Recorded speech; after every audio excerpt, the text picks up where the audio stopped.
Here we go. Okay, so I understand the wealth of knowledge that's in the room, but I do want to start back a while ago with a little bit of context of how we got to be where we are now. So I'm going to start in 2014. Personally, in 2014, I was talking to Sarah Rocker. She was running the Flaming Eggplant and also getting her PhD. And one of her big projects working with Lucas Pathex, which maybe I said his last name wrong, who was the extension agent at the time. Sarah and Lucas worked together to do a farms to market assessment. This original work that happened in 2014 really formed a lot of the basis of how regional agricultural development has moved forward over the last 6 years, 7 years now. So as part of this work that they did, the assessment, doing a large survey of both consumers and farmers within Thurston County, they gave some formal recommendations to the Port of Olympia and really released to the community through Sarah's PhD project. And as part of those recommendations, they recommended creating a food hub, creating and funding a food systems coordinator position for the county, developing a regional agricultural strategic plan, creating a South Sound satellite of the Northwest Agricultural Business Center, continuing research assistance, creating an ag business park or business center, and then creating a group and a letter, like an understanding group who are invested in strategically building out agricultural development within the South Sound. And it's amazing to look back on this work because so much of this has happened. Mike Peroni now works for the South Sound satellite of the Northwest Agricultural Business Center out of his farm office in Chehalis. We are developing a regional agricultural strategic plan. We have a funded food systems coordinator, which is David's position. We have created a food hub. We're a year in. We have created the RAD understanding, and we're building an ag business center. Stephen Bramwell continues his research in barley, which has helped create a farm cooperative, which we're going to talk about a little bit later here in the South Sound. So I really just want to say what an exciting thing it is that in 6 years, how much we've really achieved. So just continuing on this timeline, in 2016, after this the producer's assessment, there was a big producer's assessment, which kind of furthered the understanding that there was a food hub that was needed. Master planning began in 2008 for the Ag Business Park. There was a value-added market assessment also done in 2008. There was a feasibility study and planning study for a shared kitchen and processing equipment. In 2020, the food hub launched, and now we're at this place where the food hub has continued in operations. And in 2021, we also got a grant from the Port of Olympia to buy food processing equipment and do a piloting project for processing food to sell to institutions, which I'm going to talk a little bit later about in the presentation as well. So just kind of establishing the work that has happened over the last couple of years. In 2019, the RAD letter of understanding was signed. Here's all the signatories for the RAD understanding letter. The goals were to increase the efficiency and the effectiveness of ag development, to enhance regional strategies aligned with a unified vision for ag development, and to maximize public and private funding and resource opportunities and financing opportunities as well. So this is really where the RAD group formed, the main organizers of the RAD group, which is WSU Extension, the Thurston EDC, NABC, and then we've received a lot of support and funding from Pack Mountain as well. David, do you want to jump in here and just say a little bit about the RAD understanding? About just the partnerships here? The partnerships, yeah. Yeah, I think you've outlined it great. Thank you for asking me, but I think you've done a great outline. I think one thing, you're going to talk about the food security program in a bit, right? Yeah. Yeah, so that's been a real exciting part of this partnership, was to have Pack Mountain come in and do that. And I would just put a pin in, those are the kind of partners that this RAD group that you're looking at, and what Jesse will describe what we did with Pack Mountain. Those are the kind of connections that the RAD group is still really looking for. Thanks, Jesse. Yeah. So the main RAD group does form from this trifecta of WSU, EDC, and NABC, but I really want to highlight all that the Pack Mountain has helped us achieve. As part of COVID-19 response effort, Pacific Mountain Workforce has funded several full-time and part-time food systems positions, including David's position as the Regional Agricultural Development Manager and my position as the Food Hub General Manager. They've also helped support the Food Hub by giving funding for a food security program, which we're going to talk a little bit later about later in the presentation, and even placing folks who have lost their job through COVID into food system positions throughout the 5 counties. So they've been an amazing partner. Okay. David's going to talk a little bit specifically about the build out of the Regional Agricultural Business and Innovation Park and kind of the work that's been happening there over the last couple of years. Yeah, so Jesse mentioned this a couple times, and for the sake of brevity, I'll move through it quickly. But you're looking at the piece of land down in Tenino. Aslan Mead, a couple of you mentioned that you had worked with him as well. We took a walk on the land just last week. You can see sort of that zigzag dirt road in the presentation. That's where water was just put in. So water and sewer has been hooked up, and that was the first phase of developing this land. This week, we are meeting with architects and a construction company to really start to pin down exactly what the design of that first phase building will look like. But we are really, really close to actually breaking dirt for the building. And so at the same time, we are also, I was happy to hear about the value add USDA grant. We're really looking for people to still give us input on what they would like to see happen in the Business and Innovation Park, as well as if they're needing space to scale up their program. And a shout out to the EDC. If you do know people who are using locally sourced products, a great example would be something like Oli Kraut, and they're ready to scale up and they want to start talking about scaling up, the EDC has all sorts of programs that, one, can help people plan, strategically plan for scaling up. And two, we can talk about whether there's a place for people in some of the entrepreneurial catalyst manufacturing and packing facilities that we're about to build. I did that in less time than I planned. Great. I am going to just highlight a few things on this slide, which is that the EDC and Aslan was able to get over $1.5 million from the Washington State Capital budget, and that's been a major part of being able to do this build out.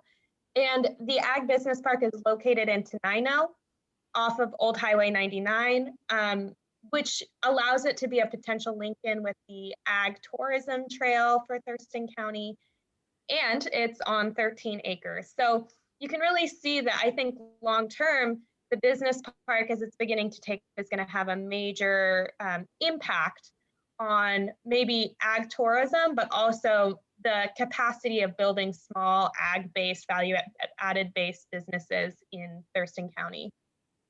So I'm very excited about it. Okay, so now we're going to switch to talking about the Food Hub more specifically.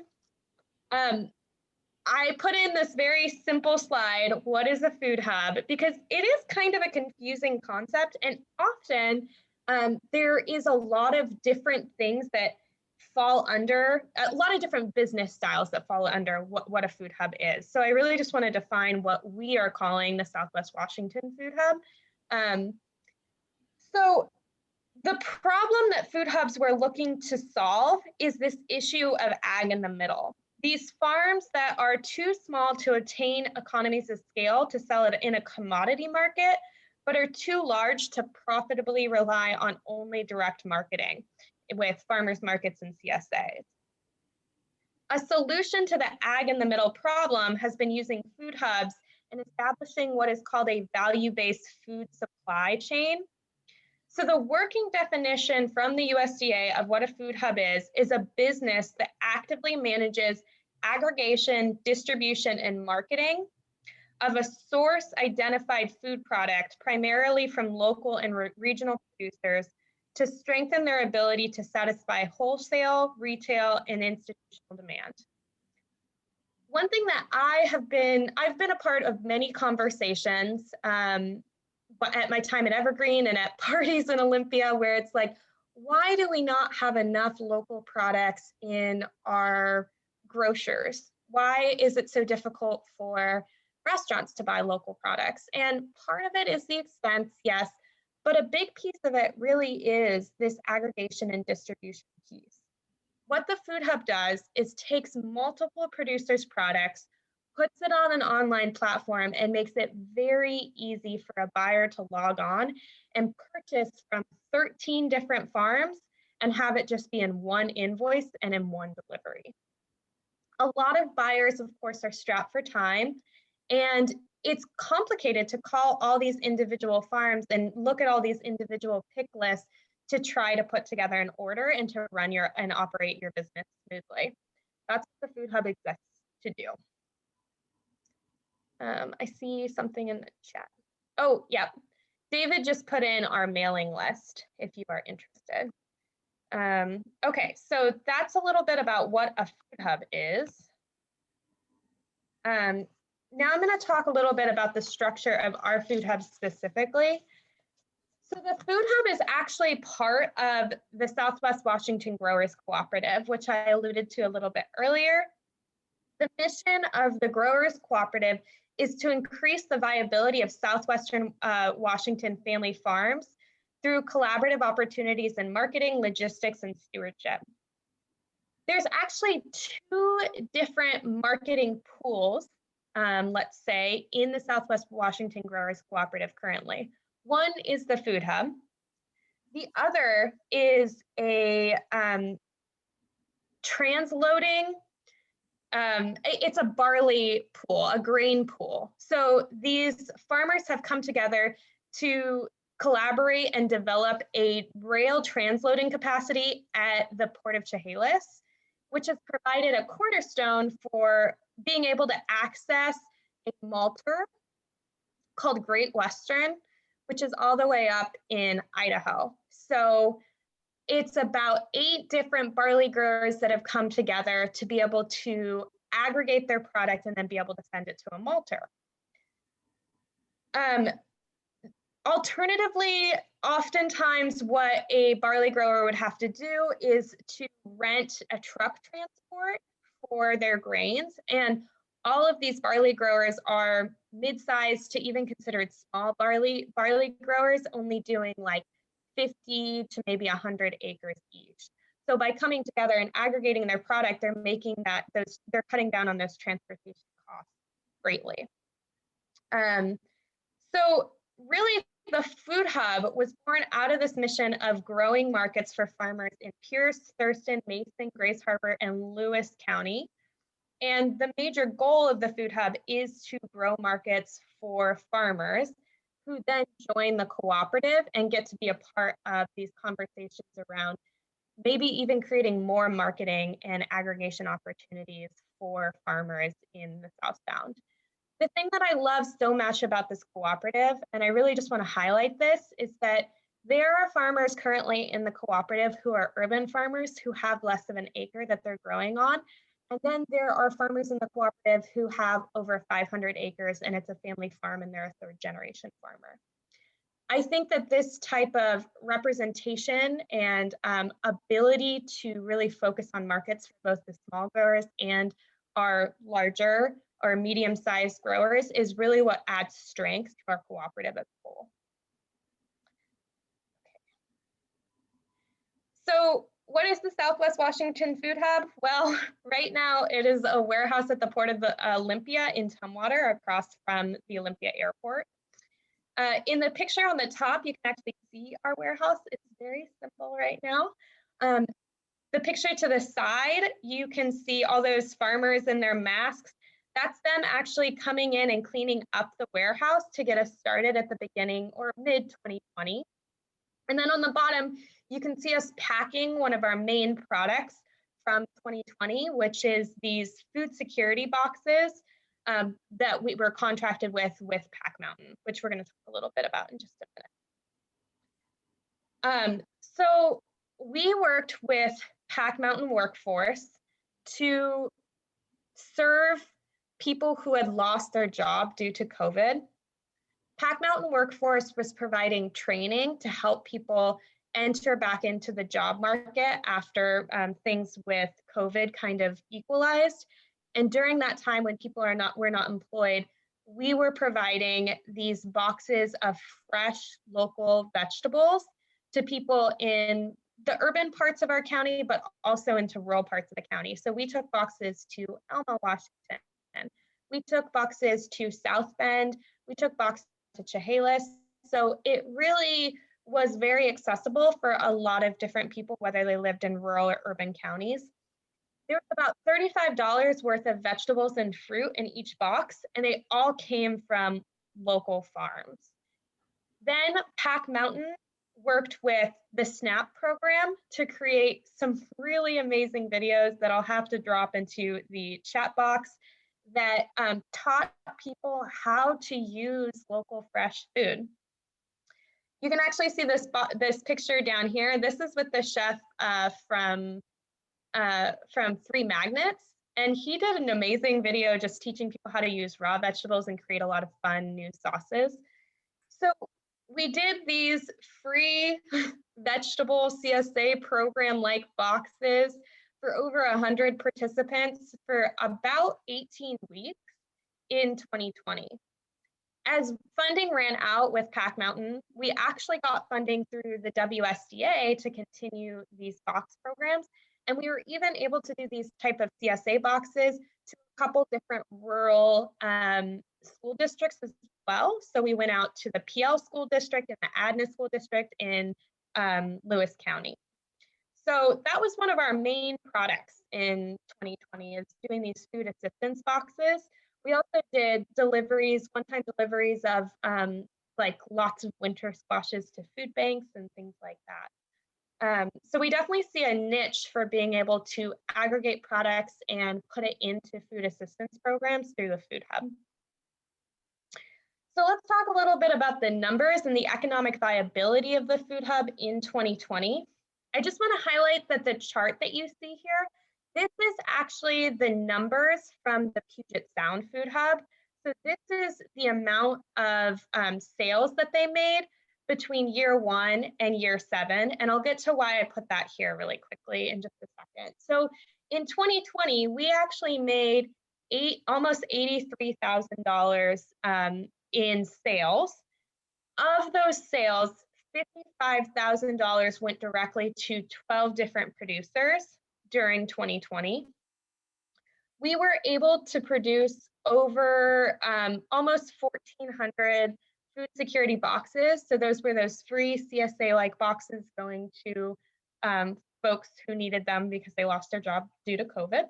And then we also did a small direct-to-consumer CSA program as well that was focused on the fall season when a lot of farms weren't doing CSAs.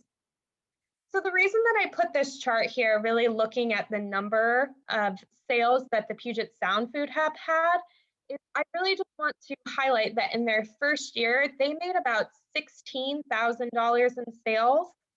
And then just the year after that, they made about over $100,000 in sales. So we've really already surpassed in terms of our total sales where the Puget Sound Food Hub was. And 7 years out, they were making over $2 million a year in sales. So I think that we are on a great trajectory to be incredibly not only profitable, but really be able to provide a lot of that like aggregation and wholesaling ability for our producers here in the South Sound.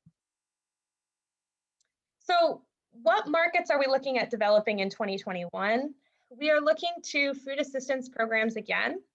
We're also developing a direct-to-consumer box that's focused on gourmet foods that would be kind of like a monthly CSA style that's focused on really highlighting like specialty products that are produced in the 5 counties. So sipping vinegars, sourdough breads, fermented things like that.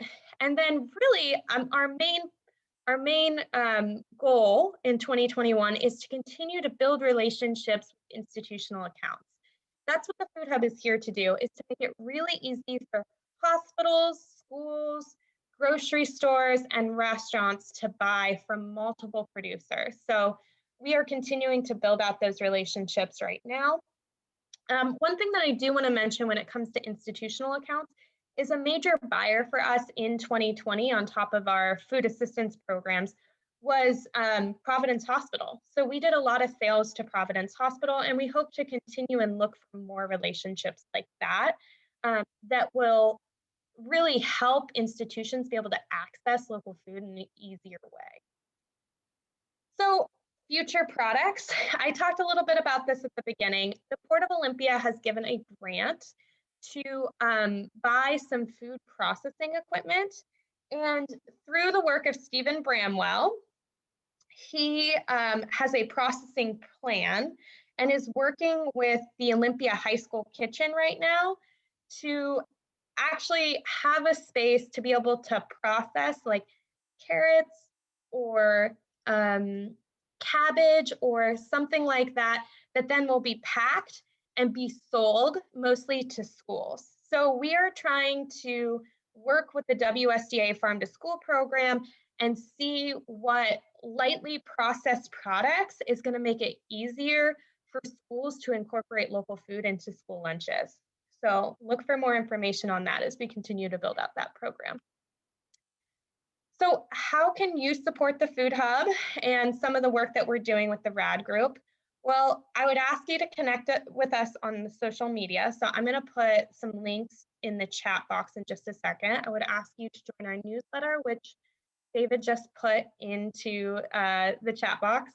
I'd ask you to talk to your powerful friends, and you guys are all really powerful in this room. And so by powerful friends, I mean, do you know a buyer at Joint Base Lewis McChord who buys food? Do you know the CAP medical buyer? Do you know hospital buyers? Do you know folks who buy for schools? How do you help us get more local food into these institutions? And then also be looking out for our direct-to-consumer products like our gourmet box, and see if you can't spread the news to your friends. All right, that concludes this little presentation. I really appreciate y'all taking time. And if you guys have any questions, this is a great time to ask away. Any sort of questions that you have for David or I. Thank you so much. Really great information and great programs. Very exciting that all of that is happening right here in our community. I am aware that it is 4 minutes over our scheduled time. So if anyone needs to leave at this point, understood. If you are able to stay, please do ask questions. I'm sure that there are plenty that we have for you.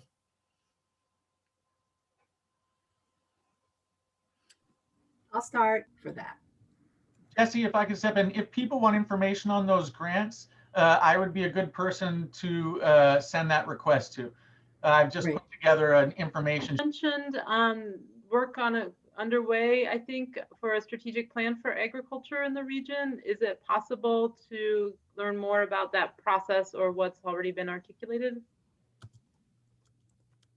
Yeah, let me, if you don't mind just dropping your email into the chat box, let me connect with Stephen Bramwell a little bit about that. There's a larger, even larger regional agricultural plan that's being created right now. That's with the Northwest Agricultural Business Center. And that's through I think it's almost like a $5 million grant that they just recently got. So there's lots of layers of agricultural development plans going on right now. So I can send you a little bit more information about that. Deb, I can talk about it for just a second though, because I'm involved with some of the deliverables for the NABC project. It really is around, I can talk about some of the deliverables that we're working on. It's really based around bringing the community together, specifically digitally.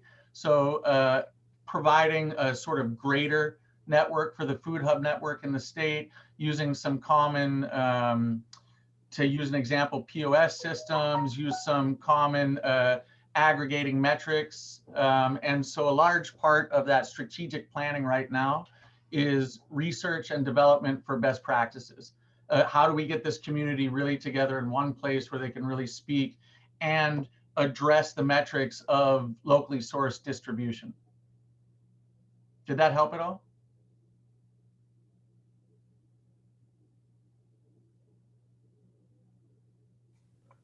It sounds like you're focusing on sort of one aspect of the food system. Yeah, I was just curious about, we work with youth and veterans headed into agriculture, and was just curious to kind of tap into what the thinking is about beginning farmer support.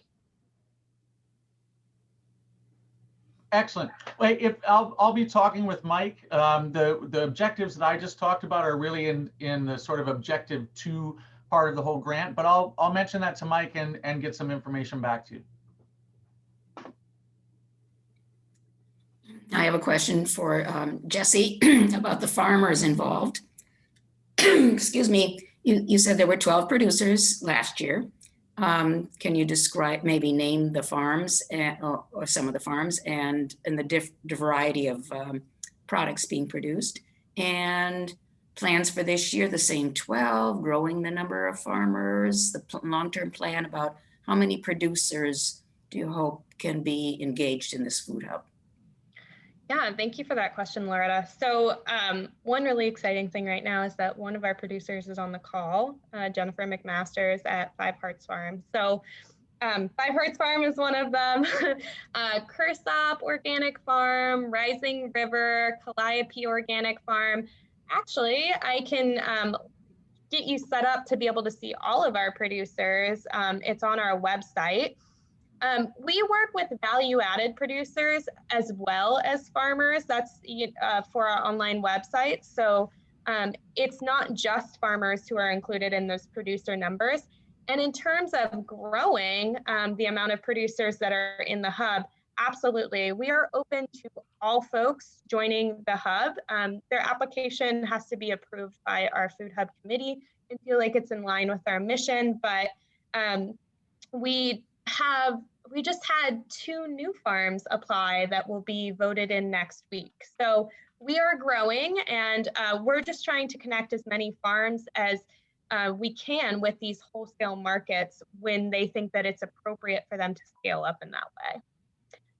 Actually, to the point about veteran farmers specifically, Deb, and beginning farmers, which is very important, is that part of our program also covers Pierce County, and there is an incubator farm for veterans and for beginning farmers created in Pierce County at the Old Soldiers Home in Ording. And the farm manager there is a very good friend of mine, Carrie Little, and she's looking at essentially, as these incubator farms are coming in, having this market through the Food Hub. So we're already trying to access veteran farmers, beginning farmers who are doing their crop planning based on accessing wholesale markets instead of based on accessing direct markets, right? So even if you're only 3 acres, you can do your crop production and your production planning more for the idea of accessing wholesaling. So we're kind of working on building that out for the region. And let me share our producer page. Are there any other questions while I get this going though? This is super impressive. Just incredible how much work has been done and how far you've gone. So a question about wholesale versus the direct to consumer sale for farmers. So some farmers say, you know, in the regular wholesale system, they are paid basically the same price on their product as they were 15 years ago. But the costs have gone up, especially in the last 15 years, the cost of farm labor, because our farm labor goes by the state minimum wage. And so, and some farmers want to pay more than that to their employees as well. So how does the Food Hub help with that fact that generally wholesale is not a smart move for a small producer because the price per product is so low? So this is where we come back to this concept of a value-based food chain, right? What we do is we do not set prices. So every farm sets their own prices. I have no control over the prices the farm set. That being said, I can't make buyers buy things, right? So it does have to be practical within the confines of the market, right? It is true that there are other distributors like Charlie's Produce that these buyers can go to and they can purchase instead, right? And it's probably less expensive than purchasing from a farm who's locally setting their own prices on the Food Hub website. That being said, what we can do as consumers is demand from our institutions that they're buying from the Food Hub, that they're giving the farmers the set price that they feel that they need, because we are not setting prices for them. So that Jesse, is how. Sorry. I would also just say that the markets that we're looking for in this area, if I could just use a second, is we're talking about the food from the Food Hub being really top tier. And so one of our outreach methods is to work with organizations that are mission driven. And so that's really where we feel like the most market penetration we could have. For an example, a hospital that has said we've made a commitment to serving local food because we're committed to that. Not a hospital that's saying we're buying from the Food Hub because the margin on that food allows us to save, 14%. And so we know that there are a lot of large institutions that are their leadership is getting together and starting to make food purchasing decisions based on mission. And that's where this group could really help us as you're dealing with boards that just in your discussion say, hey, our leadership group was together and we were talking about, how do we appeal to that mission? It's local. Many people, that's enough, just that it's local and they're supporting local farmers. It's also nutrition. So there are many of you who are talking about getting the best food possible in front of certain populations. And that's why the food security program works so well for us, because it wasn't about, again, making a profit. It was about giving opportunity populations the opportunity to eat food that I've started to refer to as a $42 chocolate. And the reason I say that is because the first time I paid $42 for a chocolate, I was really angry as we were going to the chocolatier. Who pays $42 for a chocolate, right? But the minute I tasted that chocolate, I knew why I had paid $42 for a chocolate. I come from a vegan family. I know that the food we're getting from the Food Hub, which I enjoyed, I've paid through the nose for organic food for the last 20 years. I know that our Food Hub is serving $42 chocolate. So as we spread this message, which is really where we're at with the Food Hub, because we're still in the implementation stage, and Jesse has been able to the planning stage, Jesse has really been able to accelerate the implementation stage where we're actually putting money into local producers' pockets. We found, even through some of the data that we're getting back from the outreach that we're doing, that mission-driven sales approach is really what's working well for the Food Hub. I also want to say that from the farmer's end, I think this is a really important point, is that a lot of the farms that we work with right now are not yet used to wholesale pricing or planning production for wholesale. So this is going to take time, and that each farm that we work with are going to find unique products that really work for their soil and their production system that allows them to bring their price down and meet institutional needs. Not a lot. I'm not saying that, you know, we're going to be selling at California prices, because that's not true, and that this is not a value-based supply chain. But as you scale up as a farm, you can really meet your production and really plan your crops to know what works for you labor-wise, what works for you supply-wise. And that's part of this education piece that we want to provide, and the support that we want to provide through not only the cooperative, but the Food Hub itself, is like, how do we scale? How do we take ag in the middle and make it viable for folks? And Jesse, I'm just going to add to that. We have had such a great audience here, and you have listened so well. And I know we're all busy people, so I really want to respect time. You have my email address. Jesse, maybe you could pop your email address up there. Jesse and I are super passionate about this, so we could talk for the next 17 hours if you wanted us to. But we really want to connect with all of you, and I just wanted to respect that time. Heidi. Thank you. Really appreciate that. So I believe that we have your contact information. So if folks have further questions, which I'm sure you do, or if you just want to connect, you have ways to do that. Thank you both so much for sharing all of this with us. It's really exciting. Thank you for the opportunity. Thank you, Jesse. Thank you, guys. I really appreciate it. Appreciate Joel and Myra finding you and bringing you to us, because that's exactly what this group is for. So I believe we will wrap it up for today. I will get these minutes written and out to everybody with a lot of the links that are, well, with all of the links that are here in our thread. Enjoy the sun if it's still there, well, where you all are, and we'll